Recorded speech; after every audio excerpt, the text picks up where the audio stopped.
So we are good to go there. Awesome. Good afternoon, morning, evening to everyone. I always like to take in all time zones. Let me turn this off so I can see. Okay.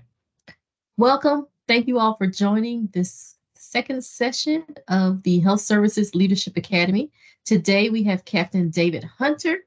I am going to read a brief bio, and I've also included the bio attached to this meeting invitation. So if you wanted to read further about Captain Hunter, the bio is listed there. So Captain David Hunter is the Deputy Director for the Division of Workforce Development in CDC's National Center for State, Tribal, Local, and Territorial Public Health Infrastructure and Workforce. We call that the Infrastructure Office now because the acronym is so long.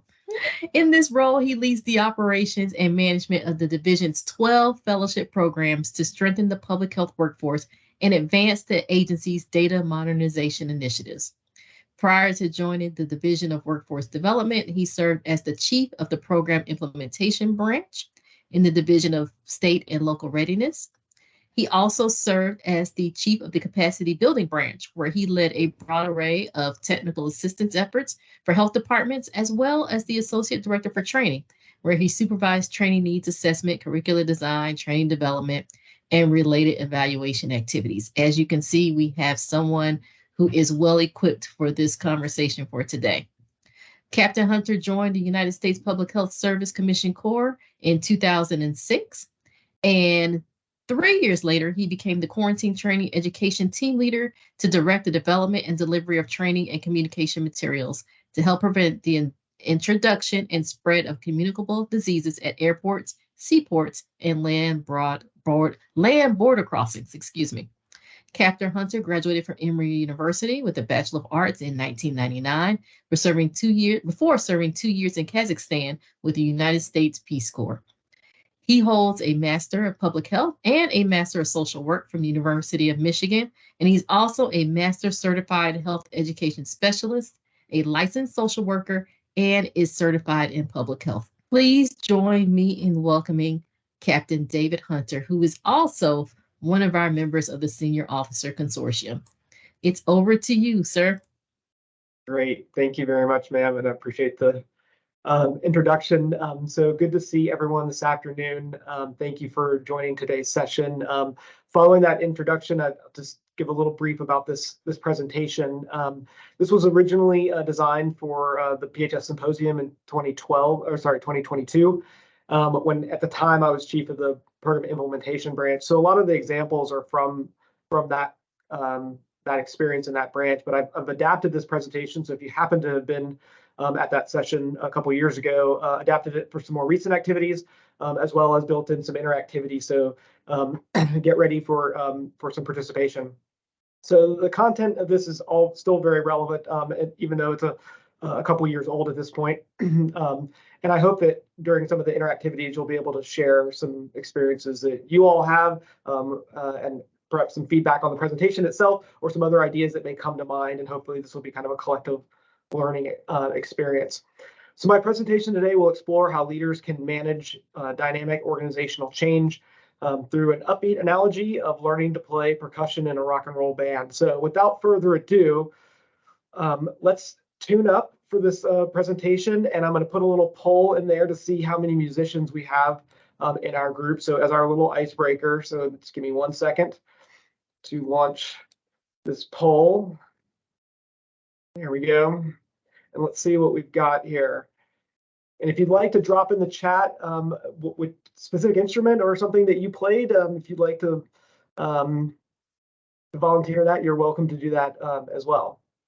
And let's see if we get live. Got a bunch of singers in this group. All right.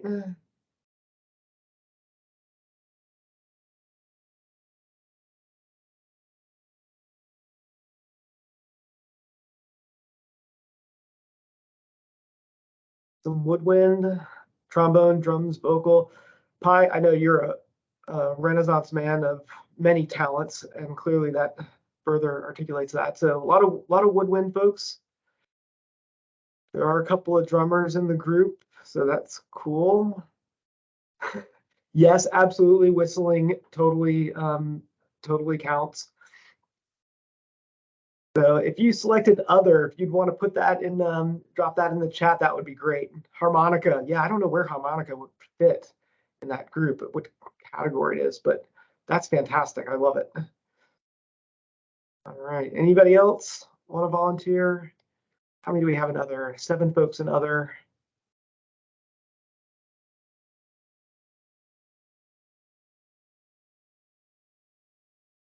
All right. I think we're kind of closing in on the chat, so we'll close that one up. All right. All right, so let's move on to the presentation objectives. So you can see kind of what we're going to cover this afternoon during this presentation. Got kind of 3 main objectives. Describe at least 3 leadership strategies and applied concepts using a percussion musical analogy, which I hope will be kind of fun for everybody as well. Explain how to draw upon and apply different management approaches to lead an organization in a variety of scenarios and contexts, and explain how to employ leadership strategies to effectively manage organizational change.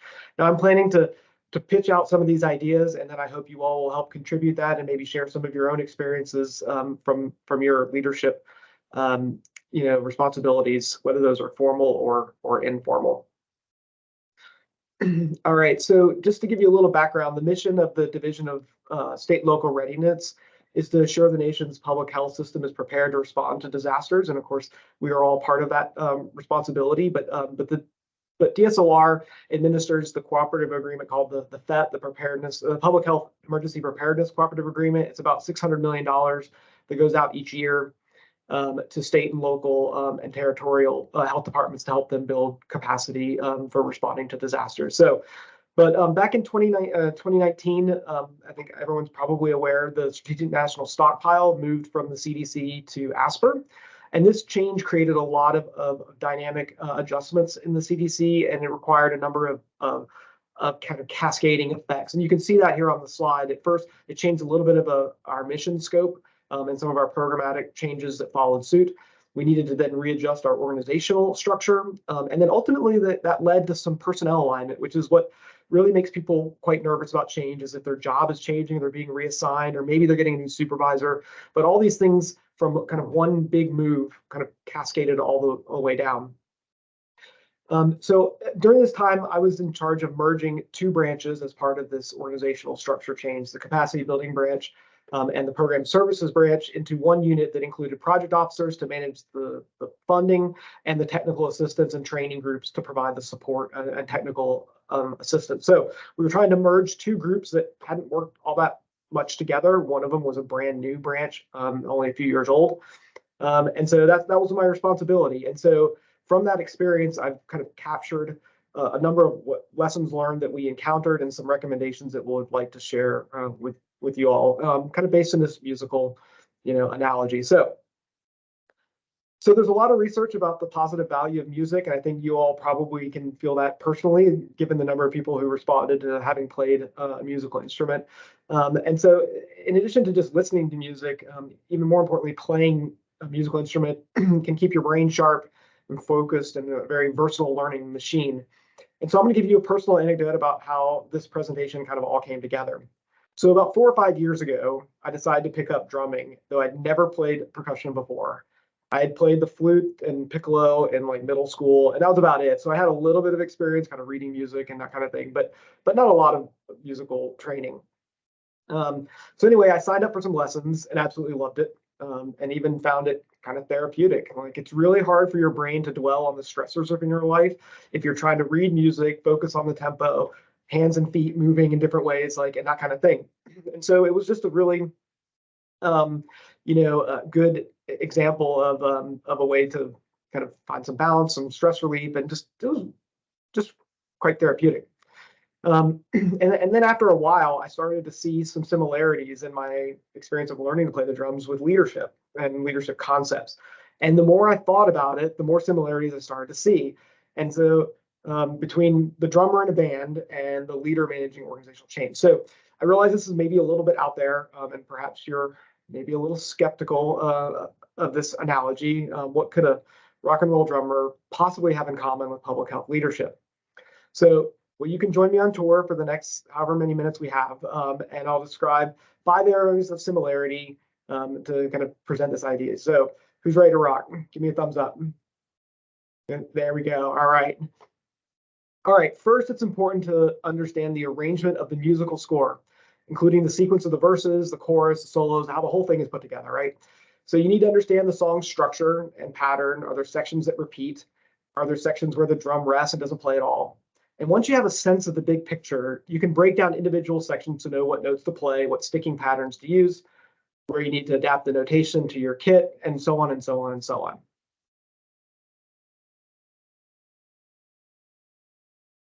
A leader managing change needs to have a plan.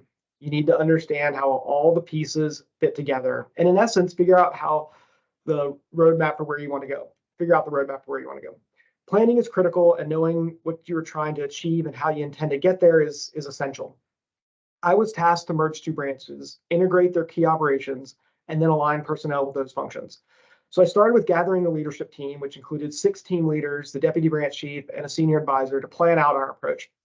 Without them, none of this work would have been possible or even remotely successful. So we started with a 5-day leadership retreat to deconstruct the program, put the pieces back together. And this diagram outlines kind of what the big topics were for each day of this retreat. So we explored the vision and values for the new branch. We defined customer service principles since we were a funding component of the agency. That was a big, and providing support to state and locals. That was our big part of our mission. We reviewed current activities, brainstormed future ideal states, prioritize those functions, et cetera. And then we tried to build the structure of the branch around the purpose that we were trying to achieve. And then finally, on the last day, we outlined our way forward, because at the end of this 5 days, this was not the end of the work. This was the beginning. This was setting us up to do the majority of the work. So I set forth to develop a plan or an operational framework that included a revision of the mission and vision, delineation and clarification of roles and responsibilities, and then cataloging all of our essential functions and services. So this fun diagram that you can see in the middle is what we affectionately call the Ferris wheel.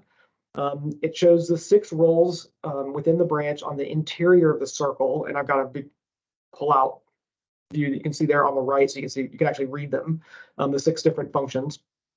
And they're color coded with their primary functions around the outside of the wheel. So the branch leadership is red, and so that's their primary responsibilities. The lines show where one role provided support to another role. So you can see that there's crisscrossing all over this diagram with the different parts of the branch helping out with different ones. But it also outlined really like who was responsible for what and who was supporting what. And it was very illuminating for the branch because it clarified overlap, as well as what functions are supported by other roles. For example, we identified that several functions are supported by all roles in the branch, like strategic planning. That was kind of an all hands on deck. Everyone participated to some degree in that activity. We also learned that several roles were shared by 2 different job functions. For example, technical assistance was a responsibility that was claimed by both the project officers and our technical specialists. And so that really helped us figure out how to set ourselves up for success, knowing that people were working in the same space. So it not only clarified and documented the lanes of responsibility, but it also highlighted this overlap and the support that was essential for us to understand how to actually work together. And so this was a really nifty activity that we did. It was a lot of work to kind of figure all this out, but it really helped us identify and clarify where everyone's purpose was going to be. And I feel like that's a really significant component to managing change, is when people understand what their role and their function is and how it supports the overall organization. So drumming is a lot like multitasking and how that can feel. You got both hands and both feet working independently, sometimes interdependently, sometimes opposite, and at the same time. So similarly, you can't cease day-to-day activities to focus solely on organizational change. You know, program services and functions need to be maintained. The money still had to get out to the states. We had to continue to review their reports and provide them assistance, et cetera, while we were doing all this organizational change. So organizational change activities and the oops, yikes, just click something. Okay. So the organizational change activities were kind of stacked up on top of these other general responsibilities. And then, of course, emergency response, starting with COVID, and we're all very well familiar with. So we were deploying people into the response left and right. We have quite a few officers in that division, as well as other CDC staff who deployed to the EOC or to the field, usually more than one time. So it's a lot to handle, and we had to adapt by narrowing our focus to the essential functions, cross-train staff, and navigate these activities simultaneously. So now what I'd like to do is I'm going to open up another poll that will kind of kick off a little bit of a discussion. So let's take a pause here for a moment. So let me call up poll number 2.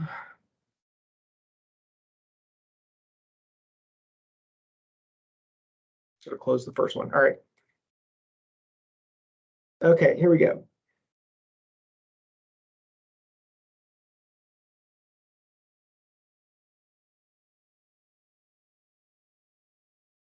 I'm sure that you all have been, in some degree or another, involved in some sort of strategic planning or change management or action plan, something of that nature.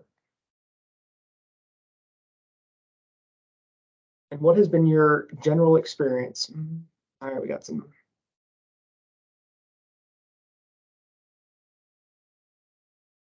I can see we've got some pretty good success, some where it started off strong and then faded away, perhaps overtaken by other events. Some just fizzled shortly after launch. I'd be kind of curious about the other, but let me open up the line for, feel free to raise your hand if you'd like to make a comment. And so thinking about how these things don't always work perfectly, and they sometimes, some in one and some in two different times, great. And so the question on the screen is, what are some of the considerations for learning the musical score or planning for your approach? And it feels like one of the big things is that stuff starts strong or gets really organized and then it kind of dissipates and never seems to be completed. So I'd be curious to know what you all, in your experience, either what you have encountered or perhaps what you might recommend for how to kind of carry these things through to completion. You can either drop it in the chat or maybe you could raise your hand and I can call on you. My screen big here. Yeah, I should have set this poll for all you select all that apply, since you've probably been involved in more than one over your career. Anybody have a comment?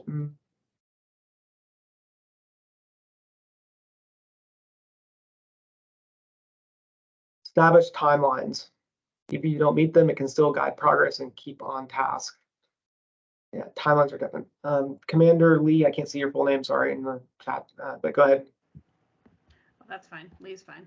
I think that when the planning is going on, people tend to be kind of gung-ho and everybody wants to charge forward. And then either when the in-person meeting comes to an end or the meetings themselves kind of fade out, then people kind of lose focus. So I know nobody ever wants another meeting, but having some way to touch base to make sure that people still feel that motivation and the momentum continues to move forward. Yeah, I think I feel like what you're saying resonates well. Certainly in my experience, and maybe others, that people get gung-ho and then it's overtaken by other events or a new emergency or something else that may come about, and it's hard to kind of keep it going for the long haul. Anyone else have a suggestion for what you could do to help carry these kinds of changes through to the long haul, for the long haul?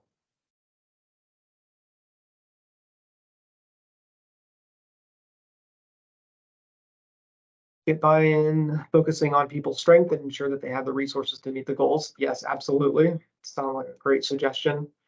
Get people on board. We'll talk a little bit more about how to get people on board in just a little bit. I think maybe here we got another answer. Clear rules, clear expectations of immediate performance-oriented tasks. Launch to have success early on. Explain the why of the changes. Yeah, people love to know the why, particularly like knowledge workers want to know, why are we doing this? Having a point person, absolutely. Buy in before employees. These are great suggestions. One thing, going back to Commander Lee Ramos, right? I think thinking about and, having an endpoint, like at what point is it done? And things will never really be done, but at what point do you get beyond we're in change management and we're now back into kind of general operations? So having a way, like kind of an endpoint for maybe not all the activities, but at least to kind of tie a bow on the change part of it, I think is important. Staff need to be heard by senior leaders, otherwise implementation will not go well. Yep. Yep. We'll talk a little bit more about that in a little bit. One other very tactical thing that worked well in my current job as part of the most latest CDC reorganization and doing this is pretty, I mean, it may seem simple, it's very tactical, but MS Teams has been really helpful. And having common spaces to share documents that's very easy to use, embedded notes so you can share notes and from meetings and report outs was very useful for us in managing change. It kept us very organized. And so some of that is just keeping on top of all the different details and prioritizing among those details of what is the most important thing to get done. And so using like our tools and resources that kind of come with the job is one thing that can also be helpful in moving things along and not letting things drop, as well as planning out. For buy-in and point persons have been successful for Epstein, from Samantha, endpoint as well. Great. We can't always be planning. You got to get back to the doing. And goals should have clear objectives, like what does success look like, right? Those smart objectives. So great. All right, this has been great. Thanks for your for contributions. If you have other thoughts, feel free to add them to the chat because that'll be available later for reference as you would like. All right, let's go on to section 2. So there is a famous line attributed to Prince that when he was working with his band, he told one of the members at the studio, "You practice at home, here we rehearse." And it was kind of a snarky comment, but it does iterate the fact that there's two kinds of training. There's one where you're honing your own skills and sharpening the saw, and then there's one where you're working with the team to really put it all together. And so this point is trying to articulate that in a way that you can use both and bounce back and forth from each one. So once you've dissected the arrangement, and understand the components, where the transitions are, what grooves to play, that kind of thing, then it's time to practice, and you need a lot of practice. And so then when the band gets together and everybody's got their collective time, you're using it to maximum benefit. The group needs to become greater than the sum of the individual parts, and rehearsing together is essential to get the timing right and blend the sounds together and make sure the melody really just kind of comes to life. So applying this to a leadership perspective, each one of us has strengths, areas for improvement, and capacity to grow. These are the items that often end up in your individual development plan and contribute to your overall professional growth. As leaders, we should continually pursue individual advancement and leadership and management competencies. And I thank you all for signing up for this inaugural Leadership Academy. So that's great. But just like the band, a leadership team isn't just the sum of its parts. The best, most effective leadership teams are those that train, rehearse, and grow professionally together. Our leadership teams spend time rehearsing together by training as a group, dissecting strategies and approaches in order to fine-tune our operation. And then we also take a lot of time to reflect on the process of decisions that we've made. This was, a fairly large leadership group for a branch. There was 9 of us, and we spent a lot of time working together, trying to sort these issues out, and then thinking back about what was successful and what wasn't. Some of the specific things that we did was we took training together as a team, and then we looked for ways to apply that back to our specific branch. We were at financial resources in order to bring in a trainer specifically for our team to train as, to work together and understand our styles and stuff like that, which was really great.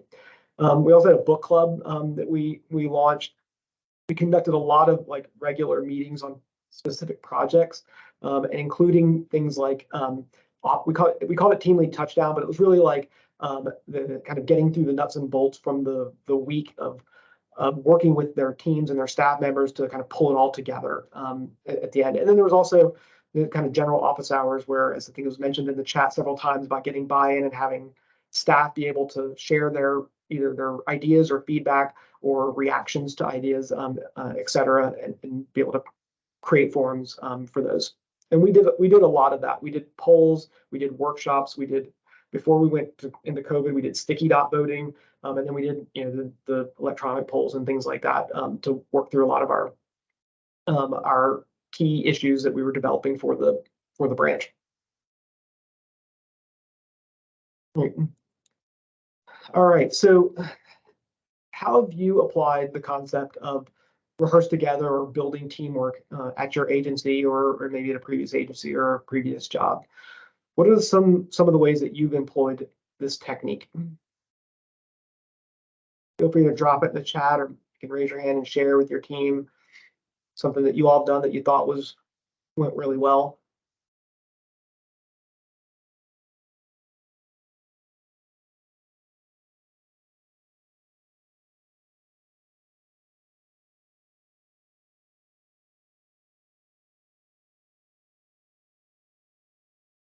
Working with other teams, that sounds like cross training, or maybe not cross training is not the right word, but working across the agency to understand a little bit better about what the other group is doing, or collaborating on projects together. I see eliminating silos. Okay. You don't know what the left hand's doing, the right hand can't operate well, right? I think that's what we're getting at here. Thank you, Ayana.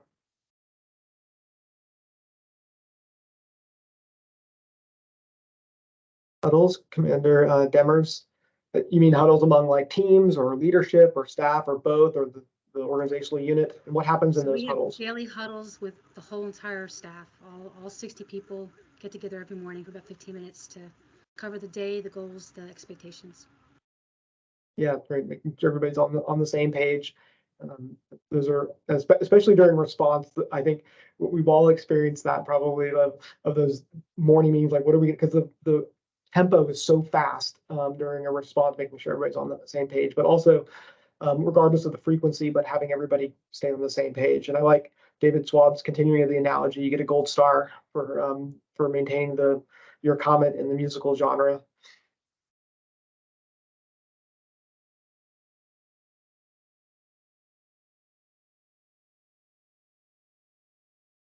Any other suggestions?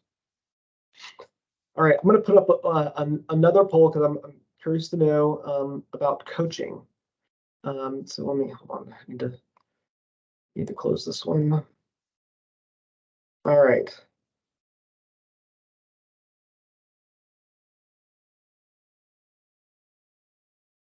So how many of you have a coach? I'm sure that everybody in here has a mentor, or I hope they have a mentor, formal or otherwise. But how many of you have a coach? And can someone maybe either type in the chat or raise their hand and tell me what is the difference between a mentor and a coach? Or just describe it. May not have a formal definition, but. Hi, this is Commander Jennifer Clements. So coaching is really when, because I've done both coaching and mentoring, coaching is really when someone is listening to you. They're not trying to guide you specifically to the answer, which you may potentially get like from a mentor who's trying to help guide you specifically to a goal you may have. But coaches are often listening and asking open-ended questions to help you resolve and find the answer to the question. That's at least been my experience at FDA. Great, thank you, Commander Clements. CPI, it's a comment about giving you a fish or teaching you to fish. A nice analogy. Any other suggestions?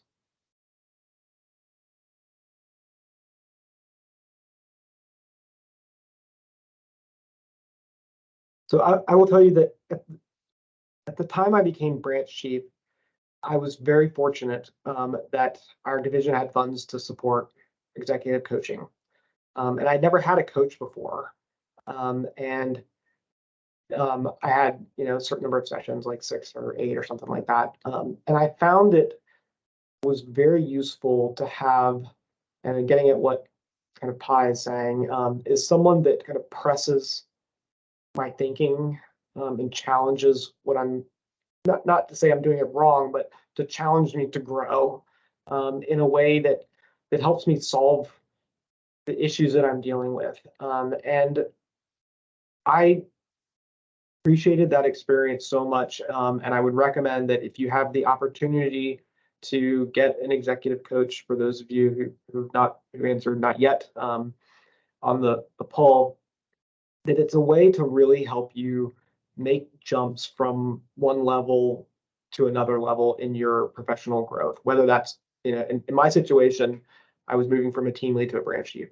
And that was really, really helpful to kind of understand, because my role was fundamentally changing from a first line supervisor to a second line supervisor, for example. When I moved into my current role, the Division of Workforce Development is very supportive of professional development among our staff. And I was able to get a coach. And I got the same coach as I had before, several years before. And it was great because I had some continuity with that individual and a good rapport, and it worked out really well. And it's been very helpful over the last year as we've gone through a lot of significant changes at the agency. So I can't stress enough how much I feel like an executive coach can really elevate your ability to reach your potential and help you kind of see things in a different way that maybe you wouldn't get from your supervisor or perhaps a mentor as well. All right, number 3. There is a kind of a silly meme that you can find if you go on Amazon and you type in like drummer t-shirts. You'll find all kinds of crazy stuff. But one of them is a t-shirt that says "The tempo is what I say it is," and that's funny and cute and whatever. But in all seriousness, the band does look to the drummer to set the tempo and enable the rest of the band to feel the pulse and lock into that kind of core foundation of the song to build the tune. And usually that individual is also locked in with the bass guitarist as well. It's like between the two of them kind of really put it together, right? But just like the drummer sets the tempo, the organizational leader also needs to set the pace. And so this will be really important. And here's what we did. So in the leadership context, this means creating a constructive environment, starting from the top, and setting the vision and mission, and then establishing and implementing the program's operations. So we revised our roles and responsibilities, clarified essential functions, and identified and prioritized activities, which were then encapsulated, as I mentioned before, in our operational framework document. So the cover of which is right there in the middle of the screen. We also revised our meeting structure and bolstered information sharing to increase efficiency and further collaboration across the branch. We regularly redesigned the structure of meetings to fit the evolving need of the branch, both the timing, the attendees, the agenda, the frequency, all of that. We kept adjusting to maximize the effectiveness and efficiency of our operations to meet our goals. Another element of a constructive working environment is creating the right atmosphere. And our aim was to create the full embodiment of our organizational values and how we work and how we work together. We spent a lot of time developing our shared values. And you can see like on the far right of the screen, you can see our word cloud of some of the initial suggestions. And it turned out that in our operations and functional document, this was the last thing that we added. And so when I said, we have a time frame you want to continue, we had constructed the outline of this document, the cover in the middle, and then there were a lot of blanks in the document, and we tried to fill those in as we went. And it took us almost 18 months to do the whole thing. And the values was one that we really wrestled with, and we wanted the language just right. And and we spent a lot of time and engagement with the staff to make sure that it encapsulated all of the work. So when we go back to kind of making the plan, like the end result was this product of here's who we are and what we do, but it was put together in pieces as we went, and that was okay. And everybody kind of accepted that we were working through it as we were doing our day jobs and slowly filling in the blanks. And so we started with some of the most important things, and then we carried some, took longer, and this was one example. So here are our branch values. You can see them here. So we work as a team, proactively adapting to support colleagues and ensuring continuity of services, so cohesive teamwork. We deliver services and expert assistance across a wide spectrum. God, I can't speak. Across a wide spectrum of preparedness content areas. We demonstrate practical and creative problem solving to locate, develop, and provide dependable products, services, and support. We take initiative for partner engagement, peer-to-peer sharing, and collective program support to address recipient needs. And we continually pursue knowledge enrichment, skill development, and resource innovation, and advanced expertise for delivering the best administrative, technical, and programmatic support. So what I just read you is the long version of what's actually written in the document.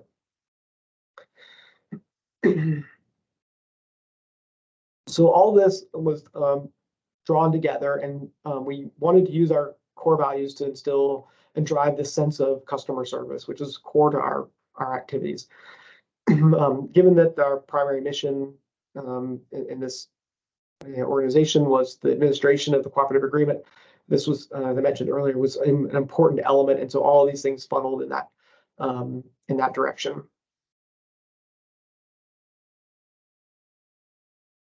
All right, so I want to turn back to you at the end of the section and ask, like, what are some of the ways that you've set the tempo and fostered a good working environment in your work unit, whatever that may be, and then I'll give you a couple examples from my current division that we've been doing.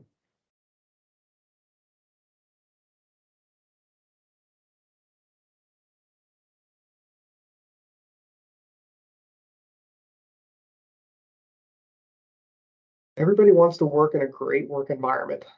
So what do you see as your responsibility for how to contribute that in whatever role you're in right now, or maybe in the future? What can you do to help contribute in that area?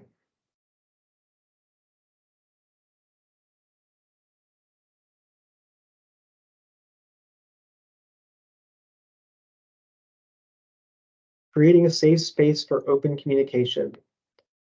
Motivate. So how do you motivate folks? I'm going to call you out, Commander Schwab.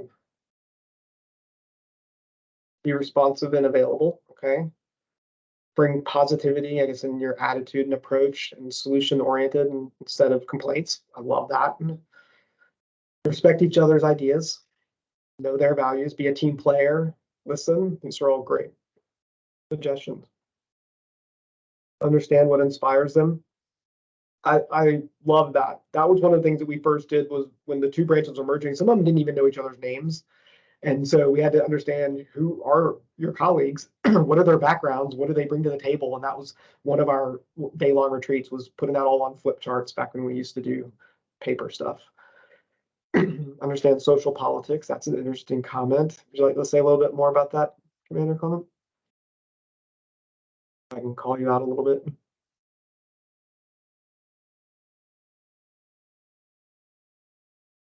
Be clear about expectations up front. These are great suggestions. One thing that was mentioned here and then also earlier was about making sure staff are heard. And one of the things that we're doing in our division now, and we've always had an anonymous inbox, right? But we highlighted it during this kind of time of change as a way for people to ask, questions that they may feel uncomfortable asking their supervisor. And we would get, a variety of different comments there. But it's not just about getting the comments, it's doing something with it. And so first of all, we created a log to track all of these things, because sometimes you get the same kind of theme coming, like, okay, this is something that's bothering, or on the minds of numerous people. Let's see what we can do. And some things, are not in our control or unreasonable to do. But we also started asking people to, even though it was an anonymous inbox, we asked them to put their name in there. Now, not all of them did, but sometimes people would submit a comment that, like, you can tell there's something there, but you don't know what it is, and you don't have anybody to ask, what the issue is. So they say, like, my team is dysfunctional. I don't know what team you're talking about or why it's dysfunctional. And that's not enough detail. So we asked people to provide more detail in there. And then we also reported out during all staff meetings about comments that we received and what we did about it. So that we could say to them, like, we hear you when you say things to us, and here's what we're doing about it, and we're being responsive. And so we've been really kind of cognizant about doing that, to try to instill people to not just submit complaints, but submit some suggestions. Like one, we had the floor in our building got redeveloped, And so all new equipment got put in and whatever in this office park. And people were starting to find things that like the chair was broken, for example. And we were working on an inventory because we don't know where like all the staplers are on the floor because there's scattered all over the place. And so we created a crowdsourcing survey that people came in for an open house and could scan a QR code, go to one cubicle and check off all the stuff that was in that cubicle. And this anonymous inbox came in that says, my chair was broken, can you fix it? I'm like, gosh, well, maybe how many other chairs are broken? So we added that as a question on our survey and then told people like, listen, like this is what was submitted. Now that was a pretty small thing, but it's also when you submit an anonymous inbox entry, it just goes into a black hole. It feels like it goes into a black hole. So that's one thing. The other thing that I think is really great, I mean, we are the Division of Workforce Development, and so we have to walk that walk, right? And so we prioritize staff development, and we've got a bunch of really cool activities that we've launched in this group. One is, a journal club, which I know a lot of places have, but we also have a writing club. And the writing club is for folks who have not really published peer-reviewed manuscripts, but want to. And it brings those folks together and brings senior scientific writers and scientists from the division to provide one-on-one coaching. And there's also some collective group about how to walk through and develop a peer-reviewed article for submission. And so they work with you on whatever you want to write about and how you want to do it, and they kind of help you along. I'm in that group myself. I'm a health educator, programmatic person. I didn't do a lot of scientific work, and so I'm very interested in kind of exploring that area myself. So we also have an engagement committee. We do quarterly awards that you can submit through the SharePoint, and we also have a science and learning seminar series, which is allowing for people that have kind of half-baked or maybe three-quarters baked products that they want to share and get feedback on. And we get a lot of variety of folks to present there. So it's an opportunity to kind of hear what people are working on and share that amongst their colleagues. I like your comment there. Everybody should check that out about showing up with some options, even if you don't know how to solve the problem. So, all right, let's move on to number 4. So like all musical instruments, drumming requires a lot of technique, working both hands and feet, sometimes in opposite patterns or with different timing. This highlights the very tactical implementation of playing, which notes to play, in what order, on which drum, and with what sticking arrangement, or even which sticks to use, mallets, etc., brushes, etc. Strong technical skills should be balanced out with kind of the feel of playing the song, internalizing the pulse of the beat, and performing with both kind of passion and heart. So likewise with leadership, there needs to be a steady balance between the technical elements of the job and the soft skills used to foster and strengthen working relationships in the people themselves. This is all about empathy, listening, and you guys have put all this in the chat already, and hearing from staff, a theme that we now have visited several times so far today. A band is an organic system, just like a team, and the drummer needs to be in tune with the others to lock in and hold the song together. There's also something to be said for trusting in yourself, letting go the intense focus on the precision of hitting each note correctly in the right time, and go with the feel of the song and the band together. This is not to say that you don't need to be accurate, but rather you need to have a blend of both. So, so here you can see some examples on the screen of kind of these two sides of your job, where you bring your technical components and then you bring all the soft skills, which is basically the last 30 chat messages in the Teams window.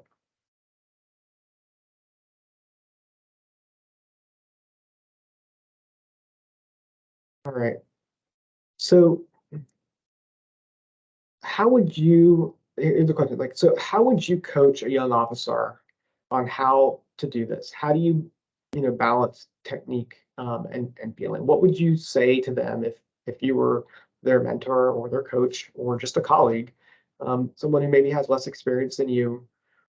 How would you talk to them about leveraging both of these throughout their work environment and their portfolio of activities?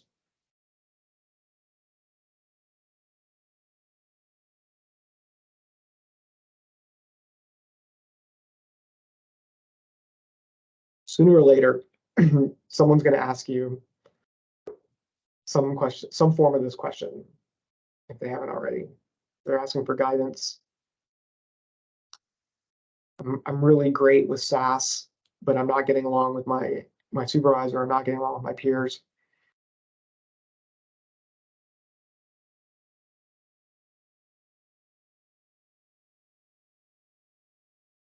Yeah, emotional intelligence. I mean, a lot of this is, is rooted in emotional intelligence. If you haven't taken a course on that, it's really eye-opening.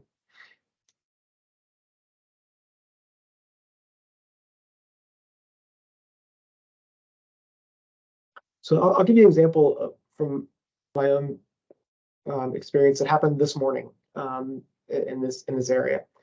So I have a deputy principal management official who is a relatively new supervisor, and she's really good at her job, and she's thinking about how to do her end of year assessments of her staff.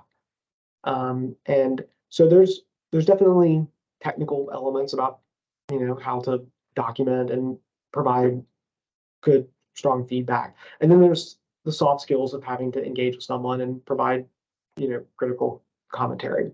But the thing I want to point out about this is that as we were discussing, it occurred to me that part of her growth in her job would be to help others understand the nuances of either performance and conduct or technical and soft skills, and advise others in the division from her area of responsibility.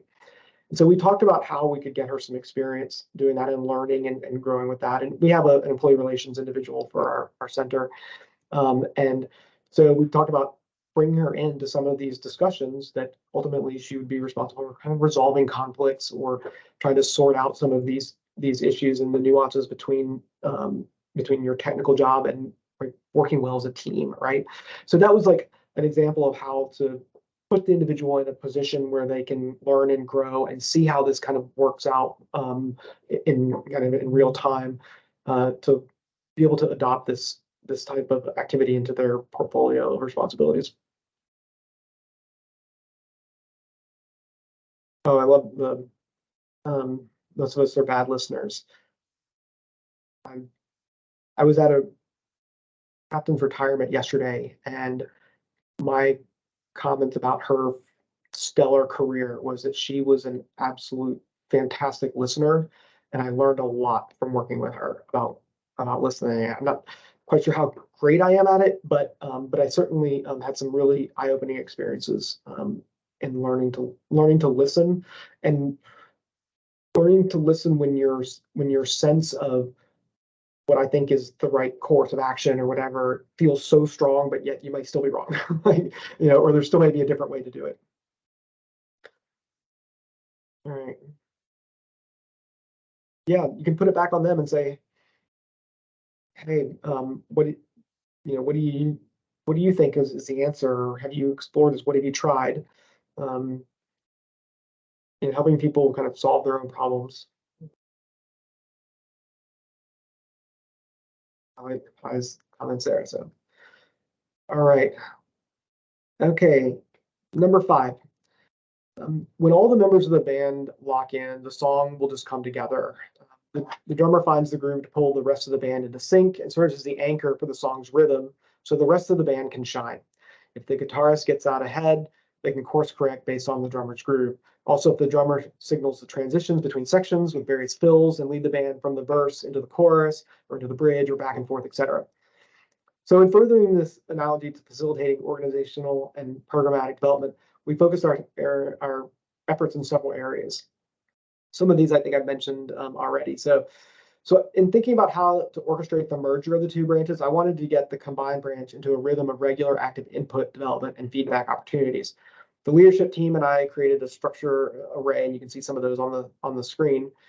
A structured array of activities that enable staff to get engaged, ranging from open discussions and workshops to more individualized opportunities such as surveys and document reviews. We posted all of the documents for people to comment on in MS Teams, or I think it was in SharePoint, then it was in MS Teams. But anyway, like everyone had access to all the documents and could comment on them and see what their colleagues were saying about the documents as well. So we also hope that these kind of different formats would enable and encourage like all the branch members to contribute and help inform the changes. So some people like to speak up in meetings, some people don't, some people want to hear the information and kind of process and come back. So we wanted to provide all those ranges of possibilities to get the maximum amount of input from the diverse array of thinkers and operators in our group. So overall, we conducted 130 separate activities over the course of 18 months to gather input and refine the process, develop our thinking, and lay the foundational groundwork for the future. So as this will sound familiar, but giving staff an opportunity to inform decisions gives them a sense of ownership and buy-in. I think we've mentioned that multiple times now. And since the merger of these two branches, we've continued this approach for designing and developing new activities, projects, and other program activities. For example, 62% of the branch staff at the time before I departed had served on at least one CV review or interview panel for hiring new staff into the branch. I wanted people to have an opportunity to sit on those panels and help inform the new talent that we bring into the branch. So whenever a team leader was ready to make a hire, I gave them the list. I said, these are all the people who participated. You don't need to pick not from this list, but consider who else is on the list that might be a good opportunity that hasn't had that opportunity yet to really kind of help build that buy-in with the group. Secondly, just as the drummer keeps the rhythm going into the background so the guitarist can take center stage for an epic solo, we position staff to take on leadership roles in both formal and informal capacities. Some of these were leading projects, the special assignments in other divisions, or even to serve in like acting leadership roles. One big example from this work was the formation of a transition Tiger team, and we placed a non-supervisory staff member in the lead role to help transfer this knowledge from one group of the branch to others who were going to be responsible for executing on that information. And this was around medical countermeasures. So we had a small group of experts, but everybody's going to have to be able to do some work in that area. So we put in a strong rising star into that role as the lead for that. They had no formal authority over that group, but that and the rest of the group was made up of volunteers that wanted to participate in that, plus our experts, but there were some other volunteers. And it really, really worked out quite well. That process served as a model for a lot of other transitional skill work that we did following that with a whole range of new portfolio activities that we were charged with doing. And so that model worked really well, what they put together. And in fact, that individual, based a lot on that work, got promoted into a team lead spot.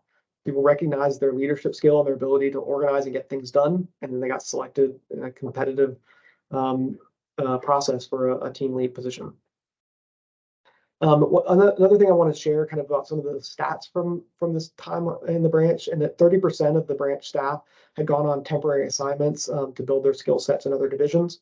84% of the branch staff had one or more special assignments or projects entrusted to them to lead and complete.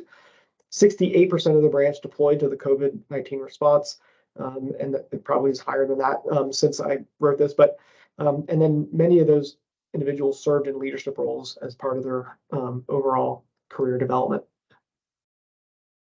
Thirdly, the leadership team took special effort to maintain constant communication, signaling to the branch the stage of the process. And I think this was also mentioned, regular communication about what's going on and how it's going. We highlighted recent developments, and we also indicated any upcoming changes, even if we didn't necessarily know exactly what was going to happen. We said, this is coming down the pipe, and we're going to have to make an adjustment. We just don't know quite what it is yet. And we felt that kind of allayed some of the fears. And this is just like the drummer sets the tone and lays down a nice fill to indicate the change from the verse to the chorus. So in my situation in this particular division, we structured the branch and other meetings to better meet the needs of participants. And we had kind of cross-training learning sessions, and we had, at the time I left, almost 40% of the branch had presented a knowledge sharing session during an all-hands meeting. So if you got to go to a training or a conference, you were required to come back and give a presentation, either collectively if people went to a conference together, like a panel, and they got 15 minutes to share what they liked about it, what they didn't like about it, what they recommended to others, things like that. And that included going on detail or on assignment to the response or deployment as well. And so we got to really know what people worked on, on their their special projects or learning that they accomplished. We provided regular updates, including indicating when there was no update, so that we're just kind of providing a regular stream of information. We collected feedback regularly in all manner of options, like surveys, polls. We did temp checks during meetings, things like that, to kind of figure out where we were and if we needed to course correct. And then once MS Teams became available, we leveraged all the great features of Teams with the polling and the chat and the shared documents and even GIFs. The division I'm in right now is a prolific GIF user during meetings, and so it provides a kind of some levity to the group, and there's also kind of a bonding kind of thing with the leadership team about who can drop the most appropriate and funny GIF and based on the conversation at hand. So Teams has been great for that kind of thing. All right, so I've got one more poll. Actually, I think I have two more polls, but hold on one second.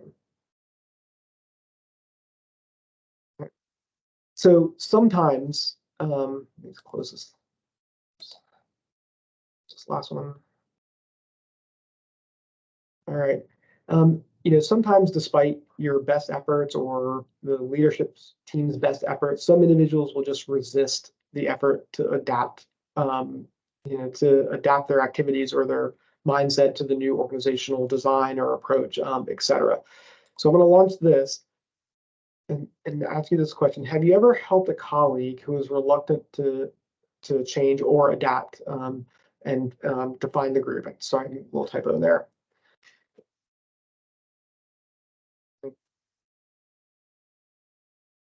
Someone who just was like, I'm not doing this, I'm not changing, I don't like the new direction.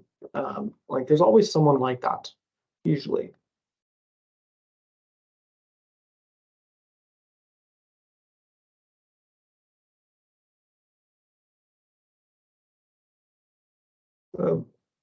Pretty active group here, trying to I should have had no and haven't had the opportunity. I suppose maybe it would have been a better other answer. So how would you help a colleague who's struggling to find the groove, adapt to the change? Emphasize, try to learn their concern, empathize, and provide them with an alternative perspective. Okay. Thank you, Marianne. Other thoughts?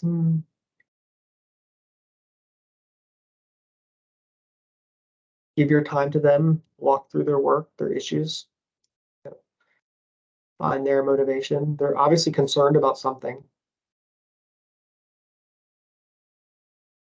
Maybe they feel like they're obsolete or their work is not, it's going to go away. Maybe they're afraid they're going to have to learn a new skill. Asking them what are they hesitant about? Is it the change? Is it something else? Is it about their job functions? Maybe they're afraid they might get a new supervisor. They really like their supervisor. They don't want to change. Maybe it's, I've always done it this way, and they don't want to change their groove. They're in their groove. Offering a reframing perspective.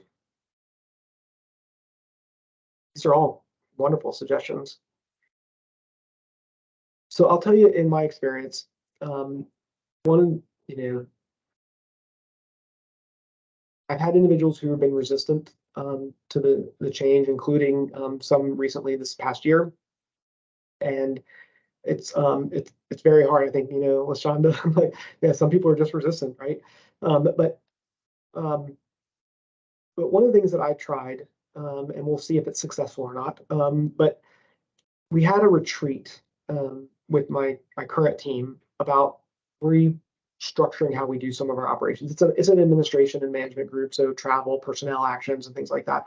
And we had a full day retreat facilitated by Deloitte, and it was an in-person, but there were some conflicts, and a couple of people couldn't make it. And so we're going to use the fact that some people weren't able to make it as kind of a twofer attack, like a two-pronged approach. One is we need to get them up to speed on what they missed, because a big report came out of that meeting about what the group wants to do to reach these new objectives. And so my approach is going to have the people who were there present back to the people who weren't there. And so it's from their peer. One, it gets them involved. And two, it will help, the group start to coalesce around the new ideas by having people engaged in the recap of what they came up with themselves during this facilitated retreat. Sometimes people are just not going to change, and they get kind of swept along with the majority. But sometimes it's more challenging than others.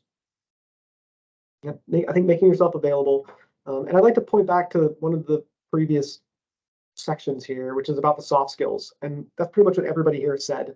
Is like you're applying these soft skills to work with another human that you respect and are concerned about with empathy, and how to bring them along, because there's not a choice. If the organization's changing, you got to go with it. It's not a choice. It's like, how can you adapt along with it, and figure out your role. So, all right. So here is the summary of the 5 areas we covered, linking leadership focus to this musical analogy. And I would like to think that our approach in DSLR was successful. And one means of measuring this success is the annual employee viewpoint survey that we all take as members of the government. And for this group, the EVS scores rose dramatically, despite the massive change and also the start of the pandemic, which derailed lots of things, right? So this branch's EVS score increased by an average of 28.6% points across all 6 categories. And the overall positive response rate for the folks that participated in the EVS from this branch increased from 61 to 89%, which is 28 points, which was just fabulous. And among those 6 categories, the one I wanted to kind of highlight for you is that when people talked about their supervisor or their team leader, the positive response rate for the supervisor went from 76% to 96.2, which is an absolutely astronomical level. And it took a lot of work to get these results. I mean, we obviously want our EVS scores to go up, but that's not why we were doing it. We're doing it because we needed to get it done, and I wanted to be, we spent the time and energy engaging with them to help bring us all along. And finally, I'd like to note that our belief in building leaders and bolstering career growth and advancement is just really important as part of this process. And so since this transition began, and I don't remember what the cutoff date that I wrote this, but when it was at least May of 2022. But since the transition began, there were 15 staff members out of about 40-ish, I think there were 40, had left their positions in the branch. Of those 15, 10 were selected for promotions to leadership roles, and 4 of those were within the branch itself, but 6 others moved on to other positions around the agency, which is great. And then among the rest, there were laterals and then some retirements as well. So I feel like we position people well by giving them opportunities to excel and take on leadership roles and support them. And this leadership team did a great job of really executing that. So with that, I've got one final poll for you, and then a couple final remarks before we wrap up. I can, so many windows open. Okay. Final poll. Which of the metaphors resonated the most with you today? And you can select more than one. And note that there's a bunch of answers.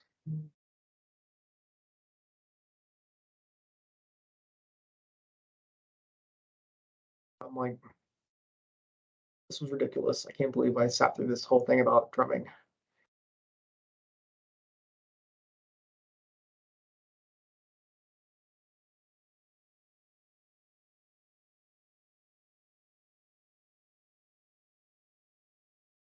Balance technique with feeling and find the groove seem to be the most popular. All right. All right, well, you can keep it. Close this window. Okay. All right. Let me go. So this presentation was not a catch-all description of how to apply leadership principles during times of change. It was, I hope that you thought it was a fun metaphorical exercise. And I'd like to fire up your creative spirit one last time and see what else we could add to this list. So David Schwab, I know you threw out an analogy earlier, but maybe you've got something else you want to add. But does anybody want to take a stab, perhaps a concept or a strategy that you used that maybe we didn't talk about that either may fit with the analogy, or maybe we could make it fit with the analogy in some other way, or if there's any other lessons you want to share about managing change from your experience, feel free to add those to the chat or raise your hand.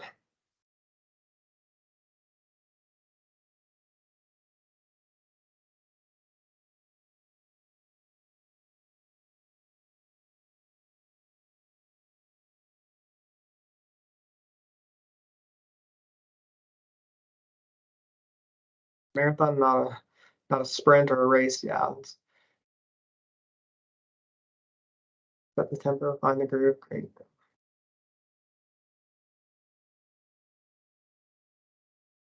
All right. Any other comments before we move on? We got just a minute or two left before we'll open it up for any other questions. But any other lessons learned that you would like to share? I know you provided a lot of really nice feedback and ideas from your own experience.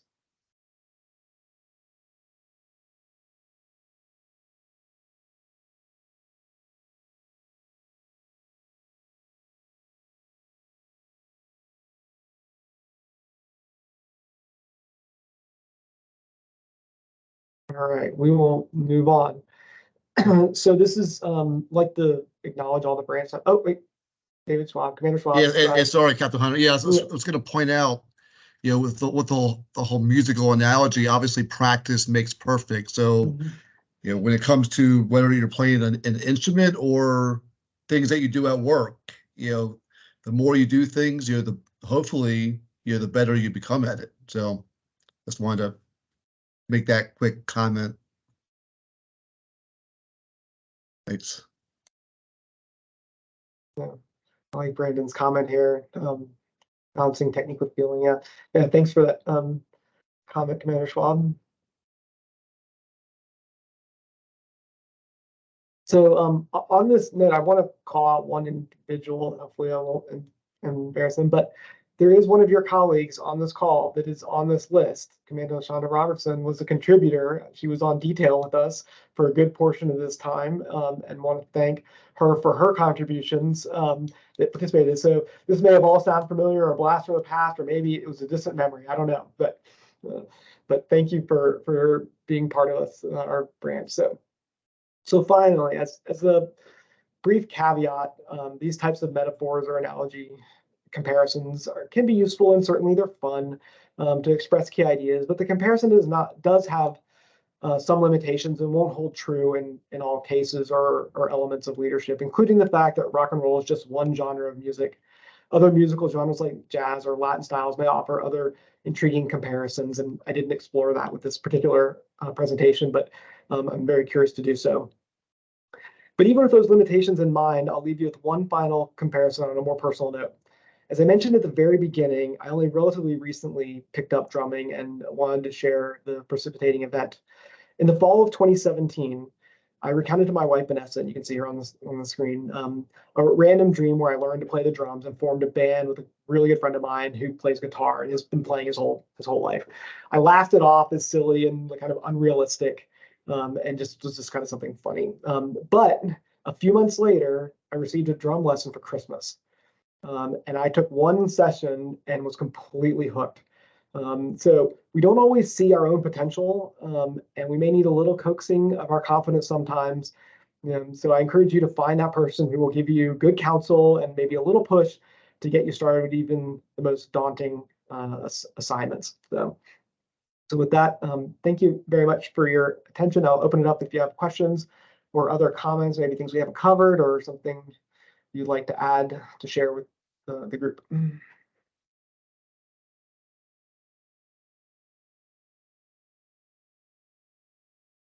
Captain Hunter, before we end, I did want to say thank you so much There is a great cinematic piece. Okay, I'm exaggerating on how great the movie is, but there is a movie out there where they say one band, one sound. And it says that all pieces of the band come together to have this one great sound.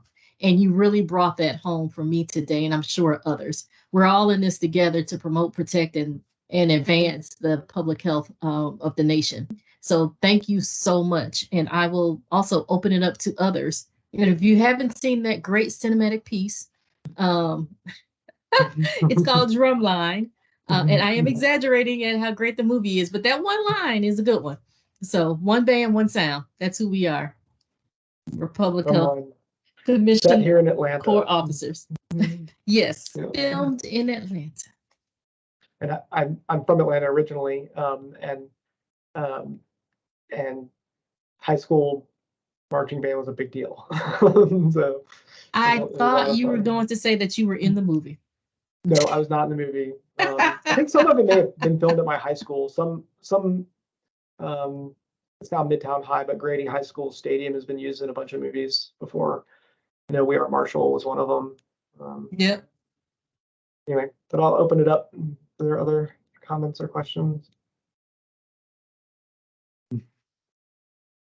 Yeah, forgive me for not saying your name, Asamade. Chris works. Sorry, say again. It didn't come through. Chris? Yes. So Chris, your comment, it's funny because when I started playing drums, I had an infant in my home, and I had to negotiate with my wife about having a drum kit in the house, and I ended up with an electric kit so I could just plug in, and that worked out great. And then eventually got a studio space where my bandmates and I play, because yeah, it's loud and it will disturb everybody nearby. How great are the electric ones still for practice, for learning? It's great. You plug your phone in, you can play along. Some of them, I mean, I'm not an expert on them by any means, but the ones that are mesh feel a little bit more like real drums. But I will tell you that one of the sensors broke on my drum right at the beginning of the pandemic, and it took 18 months because of the supply chain to get to get the piece fixed. So that's the risk.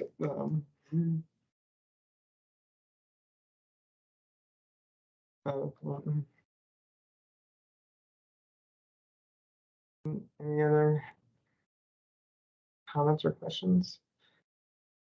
Well, I know we're ending early, but I'll turn it back over to Captain Maynard Harper if there's other. And I'm happy to share the slides. I'll send those around or reply to the meeting invite or something, and you can take a look at them.